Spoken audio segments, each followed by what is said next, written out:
कोई काम नहीं होता है। तहसील से लेके, थाना से लेके, ब्लॉक से लेके सरकारी अस्पतालों तक सारे जगह भ्रष्टाचार ही भ्रष्टाचार भरा हुआ है। एक काम के लिए कम से कम 10 बार चक्कर लगाना पड़ता है। जी जी जी। तो सर हम अब सारे जगह से हाथ थक गए हैं। अगर 1 महीना के अंदर न्याय नहीं मिलता है तो इसके लिए आमरण अनशन अनिश्चित काल के लिए आमरण अनशन करने वाले इस पर हाँ, करके आमरण अनशन। तो भाई साहब ये बहुत बड़ा इस किसान का निर्णय है। देख सकते हैं पूरी सरकार हिल जाएगी। एक सार्वजनिक लड़ाई लड़ने वाले हैं और इसमें सुनवाई नहीं हो रहा है तो आमरण अनशन करेंगे। तो फिर क्यों आमरण करने का क्या नौबत आ गई कि आप आमरण अनशन करने को विवश हैं? जब कोई नहीं सुन रहा है तो क्या किया जाए? कोई नहीं सुन रहा है। आपको लगता है कि आमरण अनशन करेंगे तो सुनवाई तो डायरेक्ट मुख्यमंत्री से बात होगी? जी जी। बाकी किसी से नहीं बात करेंगे। जब वो समझता ही नहीं है तो एक बार मुख्यमंत्री से बात हो जाए। 4 चक्कर गए मुख्यमंत्री कार्यालय के, मिल जाएंगे तो जोगी जी से जो भी समस्या है कह लेंगे, लेकिन नहीं मुलाकात हुई। तो हम चाह रहे हैं कि आमरण अनशन करेंगे। अधिकारी कर्मचारी को बात तो हमको भी नहीं सुनना है। जब वो नहीं सुन रहे हैं एक बार जोगी जी से ही बात कर लेते, इस समस्या का समाधान है कि नहीं है।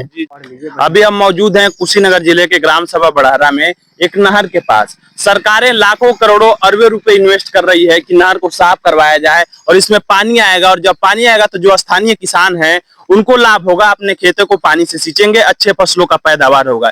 लेकिन यहाँ क्या हो रहा है, 27 वर्षों से ये जो नहर आपको दिखाई दे रहा होगा, मैं नहर को दिखाने वाला हूँ, इस नहर में पानी नहीं आता है। इसकी सफाई की जाती है, मनरेगा के तहत और भी जो भी योजनाएं आती है किया जाता है, लेकिन लाखों अरबों रुपए खर्च होते हैं, लेकिन इसमें पानी नहीं आता है। और कभी पानी भी आता है तो नाम मात्र के लिए आता है, अच्छे से पानी नहीं आता है। ये सीधा सीधा जल विभाग आपूर्ति का जो है लापरवाही है। और इस नहर को चलवाने के लिए हमारे साथ सुभाष चौहान जी हैं जो लंबे समय से संघर्ष कर रहे हैं, चाहते हैं कि इस नहर में पानी आ जाए, जो भी स्थानीय किसान हैं उनको लाभ हो। और इनके पास डीएम एसडीएम सबको रजिस्ट्री किए हुए हैं, जो जल मंत्री है उनको रजिस्ट्री किए हुए हैं, और तो जो योगी जी हैं उनको भी रजिस्ट्री किए हुए हैं। और स्थानीय विधायक जो हैं मोहन वर्मा जी का आपको दिखा दूं, उन्होंने भी ये लिखा हुआ है, पास में आ जाइए थोड़ा दिखा दें, मोहन वर्मा जी का लेटर पैड वगैरह है, सब कुछ है, लेकिन कोई भी सुनवाई नहीं हो रही है इस सरकार में। नहर में पानी नहीं आ रहा है। तो प्रत्येक पहलू से बात करेंगे। सर बताइए, क्या पूरा मामला बताइए। सर इसमें 28 सालों से पानी नहीं आ रहा है कप्तानगंज राजवाहा में। मैंने इसको IGRF 5 बार करा चुका, 2-3 बार रजिस्ट्री कर चुका, 5 बार मुख्यमंत्री कार्यालय जाके एप्लीकेशन दे चुका हाथ से, लेकिन कहीं से न्याय नहीं मिला आज तक। बार बार यही हो रहा है। फिर चकनालियां जितनी इसकी है सारी बंद पड़ी हैं। कूड़ा का अंबार एकदम पूरा नहर में भरा पड़ा है। पानी कभी कभार आ भी जाता है तो मान लीजिए नाम मात्र के। यही नहर 28 साल पहले फुल नहर चलती थी, सारी खेतियों की सिंचाई इसी से होती थी। आज का स्थिति ये हो गया, सारी खेती योग्य भूमि ऊसर और बंजर हो गई है। पंपिंग सेट से पानी चलता है, काफी पैसा काफी समय लगता है, जिससे काफी किसानों को नुकसान झेल कर भी अच्छी फसल नहीं उपज हो पाती है। सर एक सेकेंड, आजादी के बाद से जो गवर्नमेंट आई, हमारी सरकारें बनी, उन्होंने नहर खुदवाया, नाला खुदवाया, नदियां जो भी चीजें हुई, उस समय तो जो खेती की स्थिति थी, जो उर्वरा शक्ति था जमीन का, बढ़िया चल रहा था। बीच में इस गवर्नमेंट ने आई और धीरे धीरे आपको क्या लगता है ये जो नहर की प्रक्रिया विलुप्त होता जा रहा है। आज जो नाले छोटे छोटे जो पहुंचते थे चक के माध्यम से सारे सरे में, वो भी खत्म कर दिए गए हैं। और इसी की लड़ाई आप लड़ रहे हैं। हाँ, इसी की लड़ाई लड़ रहे हैं। काफी दिनों से काफी परेशान हैं जी। हम आर्थिक स्थिति से बहुत कमजोर हैं जी जी। इसके बावजूद भी आप जनता की लड़ाई लड़ रहे हैं, नहर की लड़ाई लड़ रहे हैं, सार्वजनिक लाभ की, सारे किसानों की बात है। हाँ, तो कहाँ कहाँ आप जा चुके हैं? मुख्यमंत्री कार्यालय 4 चक्कर जा चुके हैं। 4 बार मुख्यमंत्री कार्यालय और 4-5 बार IGRF करा चुके हैं।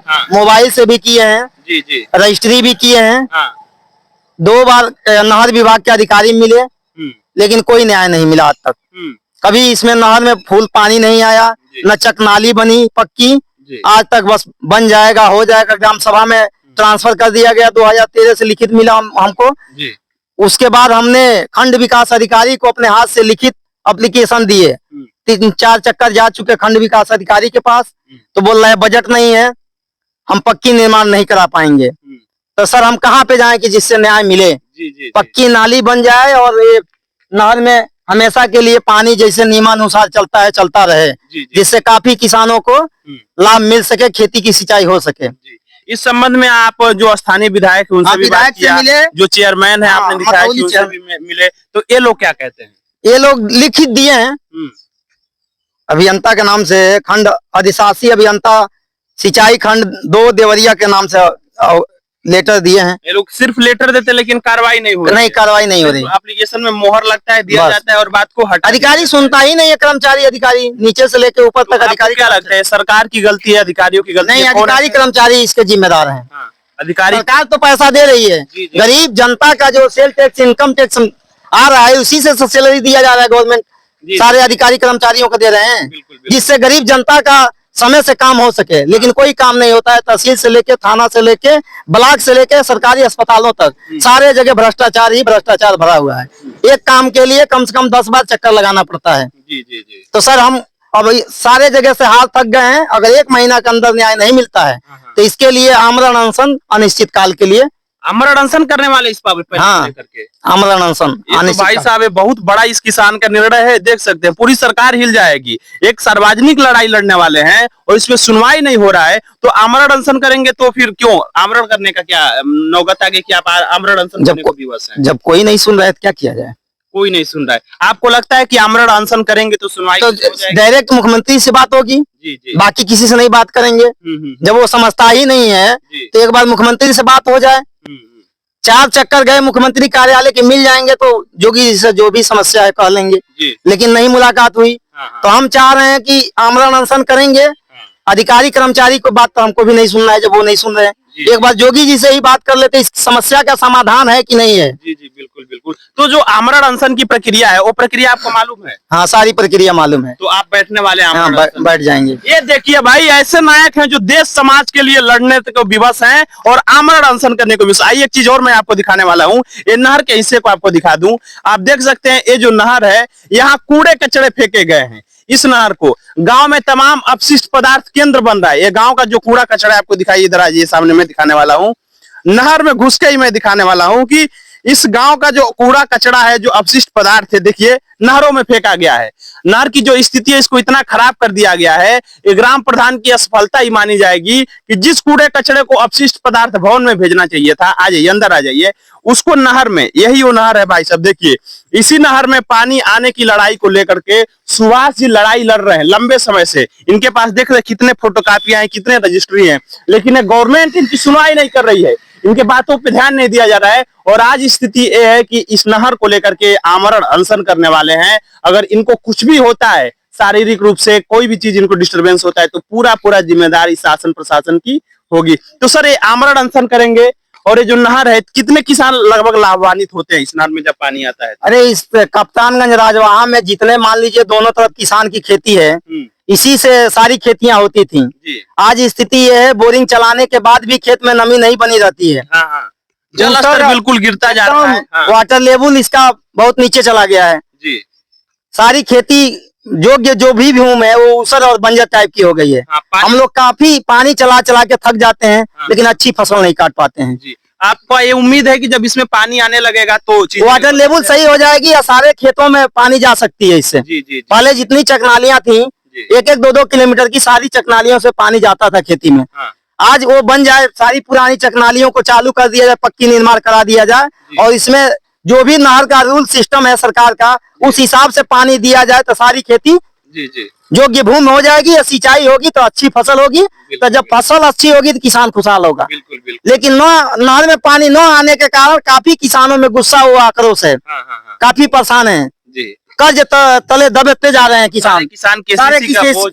KCC करा रहे हैं, समूह से पैसा ले रहे हैं। हम खुद समूह से पैसा 3-4 समूहों से लेकर अपना काम चलाते हैं सर। बताइए, मतलब ये देश जिसको चलाने वाला किसान वर्ग है, किसान यदि फसल नहीं पैदा करेगा तो इस देश की व्यवस्था रुक जाएगी। ऐसे लोग मजबूरी में कर्ज लेने को विवश हैं, अच्छे से खेती नहीं कर पा रहे, अच्छे से अपना जीवन नहीं चला पा रहे। और ये जो गवर्नमेंट है, जो रिस्पॉन्सिबल अथॉरिटी है, जो अधिकारी हैं, उस पर ध्यान नहीं दे रहे हैं, जिसके वजह से तमाम समस्याओं का सामना करना पड़ा है। अधिकारी कर्मचारी तो सारे बैठे रहते हैं एसी में ना। उनको तो सरकार दी है जिम्मेदारी, तो एसी में बैठे हैं, काम करे ना करे, पैसा तो मिल रहा है ना।